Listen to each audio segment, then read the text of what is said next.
show, like, hey, and we're just doing a live stream recording of us chatting because we're meant to have a coffee catch up.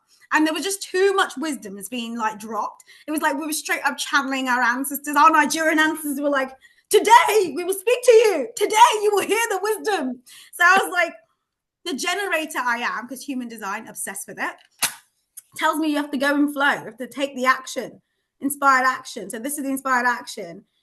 And also I'm obsessed with candles at the moment. So here we go. So we've got a candle, we've got EFE on Zoom, and we're literally doing a chat. Okay. Do not look behind. I just had made dinner. I had dumplings. They're so good. Obsessed. So obsessed. We were having just like a spitball conversation. It wasn't even had like any planned, but I will reiterate some of the wisdoms that were dropped if I can recollect them. What were they? They were great. I wish I could remember what it was. Oh, I know. The first one was about. Okay, this is the spitball that started the desire for us to record our conversations because we've just mad zany energy here.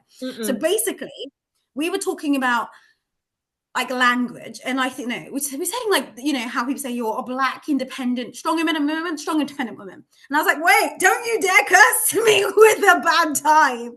And then we out of the blue we just got the idea that culture shifts come after language shifts. And why would there be a language shift to talk about people being independent and codependency being deemed a negative thing? Because no thing in nature is independent. So we looked at the example of trees, how they're all connected in a network, and trees basically talk to each other. So if a tree hasn't got enough nutrients, they send nutrients across the network to that tree. And you can find out more about this by watching a previous episode I've done on Everyday Science, where I talk about the science of trees. But it basically means that nothing in nature is independent. They're all dependent on each other. But as a culture, we've now made codependency or depending on others or being in a network or a system a negative thing. Why have we done that? And then we've all got this identity where we're like, we love being independent. We want to be independent. And then EFE said something brilliant. What did you say about gold digging? And I was like, What you actually said about gold digging, but my okay, point, maybe yeah, and you said I'm happy to be a gold digger. That's what you said. You said you broke it down because I was in jest. I'm like, I'm tired. I need to be looked after. The struggle is too much for all of us, and henceforth, so I'm like, what's the matter? I was ready to be a gold digger, but then you broke it down on what gold digging actually means and re-transform the idea. So hit them with that. Okay, so basically we were ready. No, EFE was ready for our gold digging journey, but then actually I realized, why do we demonize gold digging? And it made me think about the Substack I wrote recently, how we demonize women having standards and needs and gold digging. And I realized, why would gold digging be a bad thing? Gold is valuable, and shouldn't all people seek out value? Like all humans have value innately. So if you're speaking to a human, should you not seek to see the value in them, the thing that makes them special, the thing that they add to the world that's unique? For example, the reason we're having this conversation today is I've been stalking his Instagram, and I love her energy at the gym, her posts, her get ready with me, her fashion, her authenticity, the energy, the value she was exuding, I liked. And I wanted to get closer to that energy because I was like, I like this. I want to see more of this on my feed. I'll like and comment and interact with it because I was seeking the value in another human being, gold. But why is then, as a society, why did we start demonizing gold digging as an idea? Something that anyone would do when we clearly should seek out value. And that's kind of where we got to, I think. Did I say anything else that was wise?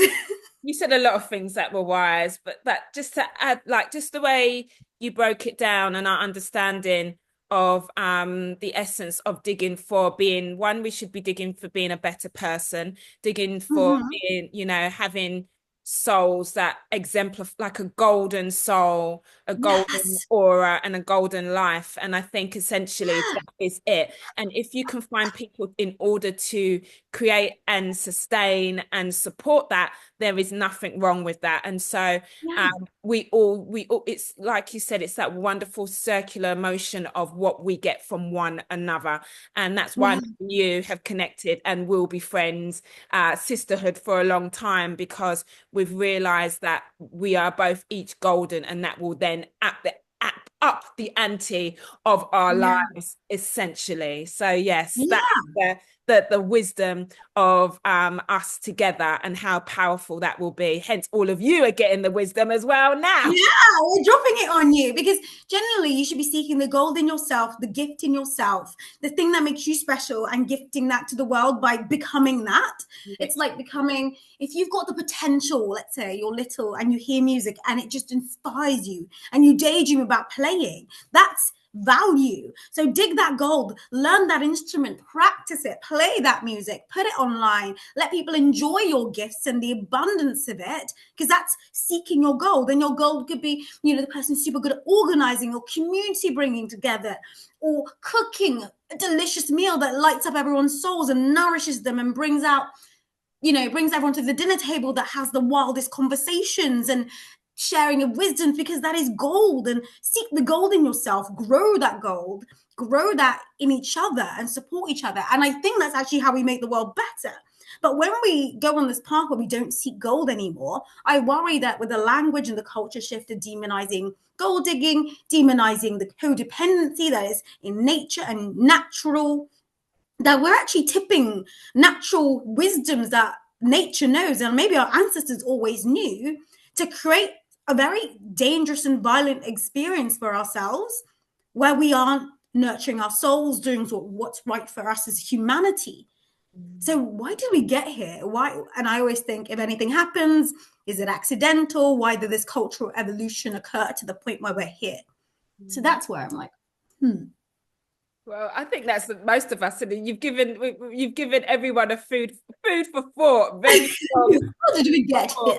I think that, and also I was just thinking when you were speaking, this was a private conversation that is now a public conversation. And I believe with you lighting the candles, it's a spiritual conversation, because again, we weren't meant to keep this to ourselves. I also believe that the independence is to isolate people, and because they know that once you're stronger together, especially in the times that have come upon us and that which are coming into fruition, there is nothing that we should be doing alone. We need really powerful family ships, relationships, friendships, all business ships, in order to navigate these stormy waters, and be prepared. So we need each other. We really need Yeah. each other. Absolutely. And I do think that, what was it, when I lit the candle, I felt this urge. I've been really liking the warm light of candles. And weirdly, it's really cold. And it's really cold at yours because your heating's broken. And mine was broken earlier in the week as well. And that's even interesting that we're facing the common experiences. You would think that you're all alone in it. I literally couldn't put my heating on a couple of days ago. And I was feeling so cold on my walk today. And I came back home and I lit the candle. And I looked at the warm light and I felt warmer. And I think there are little things that can make us feel warmer, like sharing the experience that we're in it together. And also being able to receive that warmness as well. Because, going back to the golding of it, you still have to be able to receive the value that someone brings to you. You still have to be okay with receiving value and abundance and all the good things that the universe and all of the wisdoms that is out there is trying to give us, so that we can all collectively thrive. Absolutely. There's an idea there, but I can't quite unpick it. But it's when you were speaking earlier, I was like, there's something about receiving and wisdoms and maybe ancestral knowledge and dissociation from that knowledge that comes before us. Oh, I love that. And I think that's one of the biggest things for me this year and slightly just before is I personally was never able to receive. I was a doer, but now that I've changed my mindset and my perspective, I have my arms wide open to receive, and I think that's really changed the way that I engage in life. Also, like you said, it's not just receiving physically or in the 3D reality, but receiving the ancestors' knowledge, being able to Yeah. receive the wisdom that you are able to give to me in this Friday afternoon. And also, I think the people who've jumped on have been able to receive Yeah. the gift of you immediately and instantly, jumping on. So it's a whole combination of being wide open to receive all the things and not being afraid of receiving. Yeah. It's actually weirdly, it makes me think of my really early Christian upbringing, of obedience. Ah, And I used to really push back against that because I was like, what to do. Don't tell me what to do. But we were talking, there were ideas literally coming through us that I've not ever been able to articulate in that way before wow. because it needed, maybe we need certain people to help us unlock ideas. Maybe we need certain people to come together to unlock ideas. Mm. This, oh. Okay, I'm getting chills, and honestly, I'm getting so chilled that I think I'll cry. So if I cry, just don't think it's weird. Cry, cry. I'm open to receive the tears, darling. What's happening? Speak what's happening in your heart. Basically, when I was little, I was obsessed. I was very raised really Christian, and I'm autistic, and I take an idea to an extreme. So I read the Bible, memorized the words, and Mm-mm. it was like when two or more are gathered together, I am there. Oh, stop. Oh, exactly. And I was like, I could not unlock that idea. Yeah. You are Oh, more gathered together, I am there. And I love me some esoteric wisdom. I read a lot of the Quran. I've read lots of the surahs, trying to memorize them, the Bible, the Bhagavad Gita. I think there's wisdom in all the different ways. But sometimes you can't unlock what's in the message no, by itself. And no. that seems like it talks about the Holy Spirit in the Bible, talks about angels, ministering angels, people talking to you. And sometimes I wonder if that's just like our unconscious unlocking things, and maybe when we feel safe in community, because we as a humanity have always been in community. When we split from a community, does that mean we're split from parts of ourselves Mm. that we can't even realize the potential of channeling the wisdom that already exists? Because Mm. those ideas already exist. They literally flowed as we spoke. There was like something just, it was just coming as we were speaking. And Literally. then what did we say? I said, I think we should record this. In fact, you said I think we should record this. And I said, I'm gonna put the Zoom, let's do this, let's put this on live Instagram. And that was the obedience part, That that was. we're being used to channel idea because the wisdom exists in us. And when two or more of us are gathered, maybe wisdom flows. But we had to be obedient to the call. And Yeah. I wonder how many times we're not obedient to the call. Continuously, because the world shuts off those senses. And historically, like I think you said wonderfully, that our ancient wisdom and our gods were told that they weren't true. And if we realize Mm, the gods reside in all of us, so that means we have those powers to enable, to enact, to conduit, to channel, to connect in ways that we couldn't even fathom. So it's yeah, when we answer the higher calling, because the call's always continuously coming, it yeah, it gives us a power that we couldn't even understand. They have the power. That's why they've made themselves look like God. When we realize that we are also that, not as in God, but we have the essence and the DNA yeah. of the God that controls Mm, all. You will realize you really have every kind of wisdom in you. Yeah. yeah. But the key thing that blows my mind is how many times like we diminish that, we don't listen to that. You talk about, I like to listen to podcasts of people who've been super successful in lots of different ways. Like maybe they're obsessed with one thing, the person who can paint the pictures of New York, just going in that, he's in a plane and has got a kind of synesthesia, then can just paint what he saw, like a picture. And I'm like, how does your mind work? Let me hear your story. And I think to myself every time I listen to that, and like they had to honor and listen to what they were told, and they all use different language. Like, it's just a gift I have, diminishing it, or it's just inspired action. I just had to take it. I just had to do it, or I needed to do the action to have peace of mind. And I'm like, we're calling it all these different things, and it's the same thing. It's that wisdom calling at us to act. And I guess maybe it's listening to it, coming together with people with the right energy. And you talked about that at the start, actually. Your Mm. previous career, always giving, never being the one receiving, then taking that time to rebrand and build for you a fortress of protection as well, and vetting the energy. Oh, When you said that, yeah. vetting the energy, so it isn't even just about when two or more gathered. We had to vet each other energy. I've I, literally been watching you for I, consistency. yes. Like your energy is consistent. It's not just shiny today. we were vetting each other for the energy. We talk Absolutely. about boundaries, but is it the big question is, did we vet each other for the energy? To before we gathered together, did we check the energy? I don't know if this is making sense, but this is like my brain's like, No, I think we did check the energy. We did. I we think, did. That's why yeah, we're here. But yeah. we didn't check the energy. We knew that we resonated with each other, and that's why we were able to come together, gather, and flow. But Hmm. is that the lesson? Is there a lesson in that? 100%. You know, like when you learn from your previous career and being always the giver, is that the pre-qualification for the givers, the doers of our world, the people who go and the volunteers, the ones who look after children, the educators like yourself, is that the key lesson for their protection, for their longevity, for their own personal abundance, so they can do what they were born to do? Oh, what a beautiful way to put that. Absolutely. And to do it in better ways. And, we're told, oh, don't be selfish. All you do is think about yourself. But unless you think about yourself, you can't do your greatest work unless you are Mm, a gatekeeper. Because when you look after people, you're highly sensitive, you're empathic. There's something magical that's going on with the way that you can resonate with lots of people and hold them safe and make them feel like they're home. And yeah, and that's something incredibly special. However, yeah, for all types of people, the good and the not so good are drawn to your light.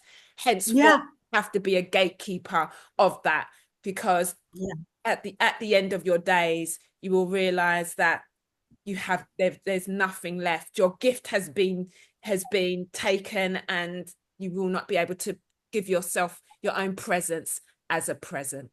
So there you go. oh, did you hear that? You will not be able to give yourself your own present as a present. Can I pull that further? Please. Your present is you. You Yeah, are the present. you are. So, for the doers, those who seek to do they remember that their very essence, their existence, and when they're just enjoying what that is that they like to do was the present? No further action was required, but you living in alignment with what it is that you love. Because That's that would then be the protection in that's itself that's it. of the energy. That's it. Because, like you said, light attracts everything. It attracts Like everything. moths come to the light, everything comes to Bugs, the light. all kind of bugs. All creatures come to the night. All creatures of the night come to the light. Does it stop the? In fact, that's a really important thing. All creatures of the night come to the light, but does it make the light bad or a creature of the night? Does it make the light the one to be demonized because it attracts everything? Or did it just realize that all things are pulled to the light and the light must be protected? That's it. That's it. The light must be protected because But even we often shame the people who are light because we say, oh, well, you pulled all that energy, you drained yourself. it's your fault. But the light will always pull everything to it. It's the light. It's always, it's the light. And then if you are the light, that's why you must have, Protect you, light. yeah, the You don't blame the light. The light's doing what light does. right. So it's a tough one. But and people say, oh, you should be a bit tougher or you should be a bit harder. But like you said, you must just be, because in that being and but observe others, but also keep the observation on yourself continuously. So every day you must check in with yourself, check in with the people who truly love you, and you'll be able to learn that as you go on your life journey. And really document the way that people who love you properly, because that will give you the most report on how to then allow people into your life. And that's what I do every single day. I report, how is this person loving me? How is it making me feel? Who does it make me want to be tomorrow? That is the prime essence of being. Yeah. I want to scream preach, but I don't want to be a caricature or a stereotype. But it genuinely is just like, Yes. oh, that is it. That's You know it. what? Do people even know how to be loved properly for them to know to do that check there? No. Because you dropped a big ask, the Yeah. right ask, But when did we get TikTok? Right. I don't know. When was that on your syllabus at school? No, and that's one of the most important things in life, and that's one thing I learned. We're not taught.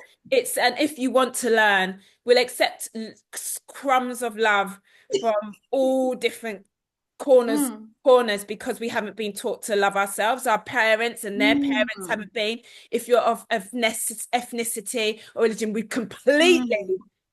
See, are people are agreeing with you. You got 100%. yeah, don't understand what the essence of being truly loved and how that's supposed to Yeah. make you feel. How are you supposed to be at the end of that reciprocation of love? But you Mm, really got to stop and ask yourself, what is it and who is it that's going to make me feel the most loved in this world? What is it? mm. And I always How say, do we do that? um, I feel like you're so far on that journey. I am Baby steps for us dummies who have not done that. Let's say, like, not dummies, because life journey, you learned everything's a different different. path. That's It's fine. different. It's, But you learn one lesson, you have 10 million ahead of you. But yeah. you're on this path, you're hearing this. Oh, yes, people are commenting. It starts within, but it needs to be taught. So they need you to teach. Okay. The question is teach. You're the educator. Teach. Don't worry, the course is coming, people. The course is Oh, coming. you might need to do some content around this, a step No, by step, because I honestly, think we can do. Look. This was we meant need to. to do a follow up because this is a big one. I don't even Oh, know the answer yet. you know Like, what? how do you know when love is the right love to be received, so you can know what the standard of love, healthy love, is? Wait, Bell Hooks talks about this, but she says Yes. she talks about it from parenting. She says, I think she talks about when people beat their kids or something like that, and she's like, love can't be abusive, and you have to model healthy love for children so they know that love should never be abusive. But if you're Nigerian, you get beaten, so I don't know. I don't know about It's that a one. whole different context, course number in itself. TJ, we're Nigerian, That is a whole different context. I know we might need to do how to know what healthy love looks like for non-Nigerians and then Yeah, Nigerians. literally. And that, like, People from different religions, European love is all kinds of. oh my God, we have like a 10-part series coming up. Literally, I can't wait. This is going to be Yeah. awesome. Essentially, Yeah, Nigerian parents toy. See, we've hit the nail on the head. I don't know the answer to that because that's not that needs its own thing. yeah, that probably is like that's not where we're going to start from. But They will show us love peppers. Okay, I'm it's glad true. we can laugh about this. It's like, because that's serious, Laugh about the trauma. You'll cry. Yeah, you got to laugh in your trauma. I think it's very individualistic for everybody, Yeah. this love concept. Mm. But as you know, I've been unpacking it, and because I work, essentially most of my work is with children. Um, Yeah.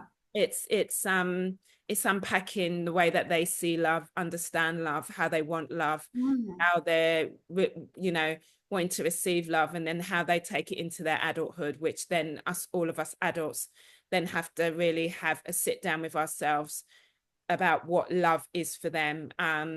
But yeah, so that I'll give you a taster, but because we're working on it, Yeah. I want to just drop a big fat nugget on it. That's just a question for ourselves and everyone who's listening and who will listen. What does love look like to you? What should it feel like? Mm. And who's not? And you know what? Be around the people who don't love you right. That will help you with your answer. Okay. Oh, Yeah. but then isn't that the default for most people in society? Most people are loved not right, Yeah, that's right? That's right. why we have the level of abuse and all the Trauma. bad things that happen in our society that you just have to turn on the news and you're like, oh Lord, oh Yeah, Lord. but If that's you were your loved starting. right, you would not be doing this. No, but that's your starting place. That's your starting place for all, Hmm. from childhood up into your adulthood. How were you Hmm. how were you not feeling loved correctly? How were you not Hmm. loving others correctly? Because you're also Oh, because completely, you too. because you Because you too. know what? Literally, in this dialogue, we've already made it so one-way centered when we are the ones receiving and giving love. It's a How will we two not? Oh, way. We two-way. need to do a whole series on this because It's I'm just done. like, It's there is. already done. The universe has already put us together so we can do this. It's like you've got a project, okay? You know, I've got This about is 100. We've got hundreds. We're Nigerian kids. Like, we've always had projects. It's like, it's oh nothing yeah. But we talked about that. And that we should circle back to that because that Nigerian thing, it seems to have really galvanized interest. And I do think there's something in that, because I love looking at it. We're successful. You see Nigerian in the culture in lots of different places. And I think it is cultural, the culture of valuing education, the culture of obedience, because your parents want you to be meek in some ways, which is great for corporate jobs. But in that way, also, you mentioned it's that external value versus intrinsic value. That can't be good, living a life for external value versus intrinsic value. Absolutely. Look, we've been code switching since we were little, all right? It's got nothing to do with going into the corporate world. We've been code switching for family, code switching. Yeah. It's in the way that we've had to navigate our way and not only be successful, but be safe in this world. Okay. That because I always wonder when I think about how many Nigerian kids go on to do incredible things but seem deeply unhappy, 100%. deeply dissatisfied. I think it's because success wasn't even the end goal. It was like safety, Safety, acceptance. But success doesn't bring you that. It gives you more visibility, exposure. And what did we even say at the start of the conversation? You're so amazing. I was like, I'm human, just like everyone else. We all get burnt out. We all get all these things because also it's like that success almost brings the dehumanization of people.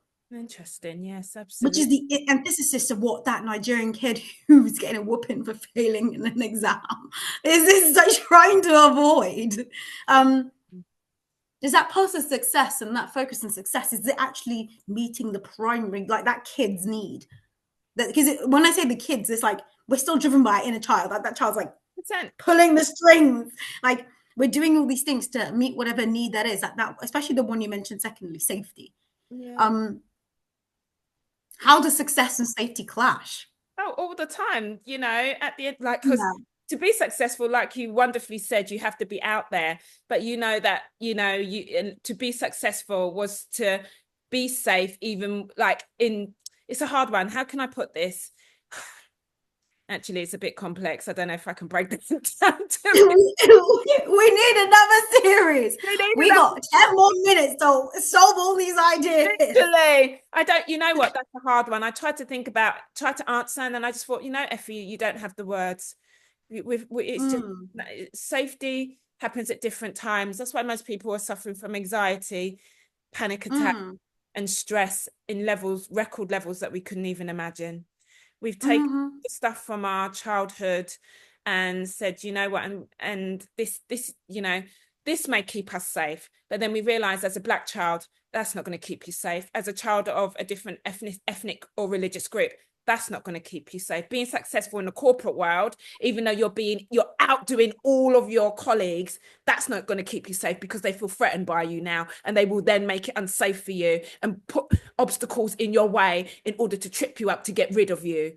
And you're like, but they told me that if I was the best, we had that conversation. My mum and that was one of the talks we had before the birds and the bees. They said you had to be great, so I went out into the world to be great, and they don't like me being great. Yes. I don't know where my safety is. Yeah. I'm being stopped driving a nice car because I worked really hard for it. But you're Black, so why are you driving a nice car that you've done all the tax for? It's MOT. So like that in itself is one of the biggest conversations. I don't feel sometimes as a Black woman going into the corporate world saying I'm really great at what I do and I still have to move myself over mediocrity. I'm not being paid the same, respected the same, or valued, even though I hold it in myself. And I have to, I have to beg for the same opportunities that someone who doesn't even have half the cost of the mindset I have, or the care, or the empathy, or the magic that I have. So something says to me, dim your light. And then something said, no, you better not. How dare you?